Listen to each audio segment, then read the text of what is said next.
രാഹുൽ മാങ്കൂട്ടത്തിൽ MLAക്ക് വീണ്ടും കുരുക്ക്. കുടുംബജീവിതം തകർത്തെന്ന് കാട്ടി അതിജീവിത ഭർത്താവ് മുഖ്യമന്ത്രിക്കും DGPക്കും പരാതി നൽകി. അതേസമയം രാഹുൽ മാങ്കൂട്ടത്തിനെതിരെയുള്ള പീഡനക്കേസിൽ രണ്ടാം പ്രതി ജോബി ജോസഫിന് മുൻകൂർ ജാമ്യം അനുവദിച്ചു. തിരുവനന്തപുരം പ്രിൻസിപ്പൽ സെഷൻസ് കോടതിയാണ് മുൻകൂർ ജാമ്യം നൽകിയത്. സമീർ ബിൻ കരീം ചേരുന്നുണ്ട് പാലക്കാട് നിന്ന്. സമീർ, എന്താണ് ഈ പുതിയ പരാതി? സമീർ,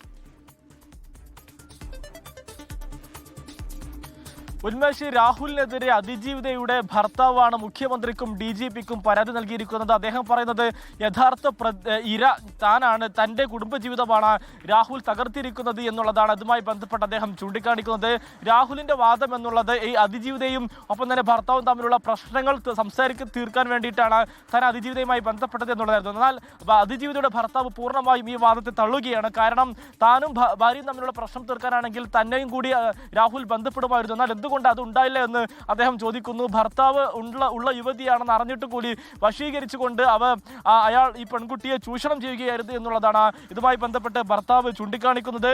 തനിക്ക് ഇതുമായി ബന്ധപ്പെട്ട് വലിയ മാനനഷ്ടമാണ് ഉണ്ടായിരിക്കുന്നത്. താൻ ഒരു മോശക്കാരനാണ് സമൂഹത്തിൽ ചിത്രീകരിക്കപ്പെട്ടു. ഭാര്യയുമായിട്ടുള്ള ഇത്തരം ബന്ധങ്ങളൊക്കെ തന്നെ എല്ലാവരും അറിയുന്ന ഒരു സാഹചര്യം ഉണ്ടായി. അതുകൊണ്ട് തന്നെ തനിക്ക് വലിയ മാനനഷ്ടമാണ് ഇതുമായി ബന്ധപ്പെട്ട് ഉണ്ടായിരിക്കുന്നത്. താൻ തിരുവനന്തപുരത്ത് ഭാര്യയ്ക്കൊപ്പം താമസിക്കുകയായിരുന്നു. അതിനിടയിലാണ് പലപ്പോഴായി നാട്ടിലേക്ക് വരുന്നത്. ഇങ്ങനെ ഈ ഒരു സമയത്ത് തന്റെ അസാന്നിധ്യം മുതലെടുത്തുകൊണ്ടാണ് രാഹുൽ യുവതിയെ ചൂഷണം ചെയ്തത് എന്നും ഈ യുവാവ് പരാതിയിൽ ചൂണ്ടിക്കാണിക്കുന്നു.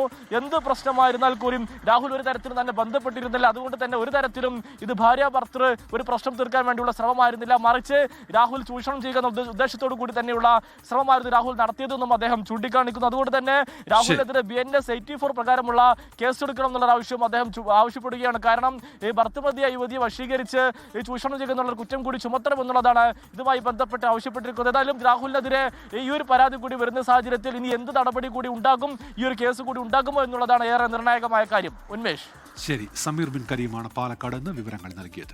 ലോകത്തെവിടെയായാലും ഏത് സമയത്തും 24 വാർത്തകളും ഓഗ്മെന്റഡ് റിയാലിറ്റി പാക്കേജുകളും എക്സ്പ്ലെയിനറുകളും വിശദമായി കാണാൻ ഞങ്ങളുടെ YouTube ചാനൽ നിങ്ങൾക്ക് സബ്സ്ക്രൈബ് ചെയ്യാം.